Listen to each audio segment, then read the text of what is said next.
गोविंदा भगवान से भी ज्यादा अपनी माँ को मानते हैं, ये तो सब जानते हैं।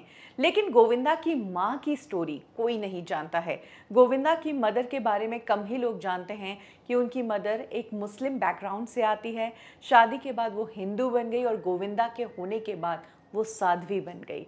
तो चलिए आज जानते हैं गोविंदा की मदर के बारे में ही। सुपरस्टार गोविंदा अपनी मदर के सबसे बड़े भक्त हैं, और भक्त हैं इसलिए कह रही हूँ क्योंकि उनकी मदर आज जिंदा नहीं है। उसके बावजूद गोविंदा घर से निकलते हैं तो अपनी मदर की तस्वीर पर हाथ जोड़कर उनकी पूजा करके ही निकलते हैं। गोविंदा की मदर का नाम वैसे तो निर्मला देवी था, लेकिन रियलिटी में उनका नाम नाजीम था। 1941 में नाजीम ने अरुण आहूजा के साथ शादी की और शादी के बाद वो बन गई निर्मला देवी। निर्मला देवी खुद एक क्लासिकल सिंगर थी और वो शानदार गायकी के लिए जानी जाती थी। शादी के बाद भी निर्मला देवी ने अपनी सिंगिंग कंटिन्यू रखी। उनके बच्चे भी हुए, वो बच्चों को भी देखती और अपने प्रोग्राम्स भी करती।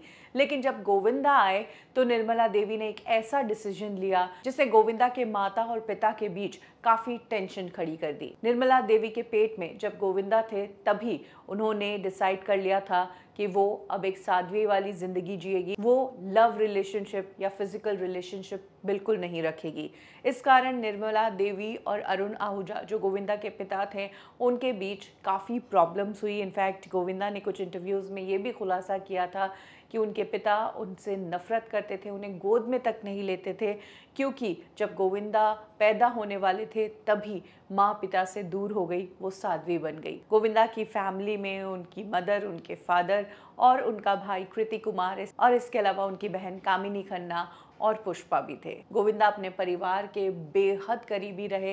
ईयर 1998 में उनकी मदर की डेथ हो गई। उसके बावजूद कोई ऐसा दिन नहीं जब गोविंदा ने अपनी मदर की पूजा ना की हो, अपनी मदर के बारे में बात नहीं की हो। कोई ऐसा इंटरव्यू नहीं जहां गोविंदा ने अपनी माँ का नाम नहीं लिया हो।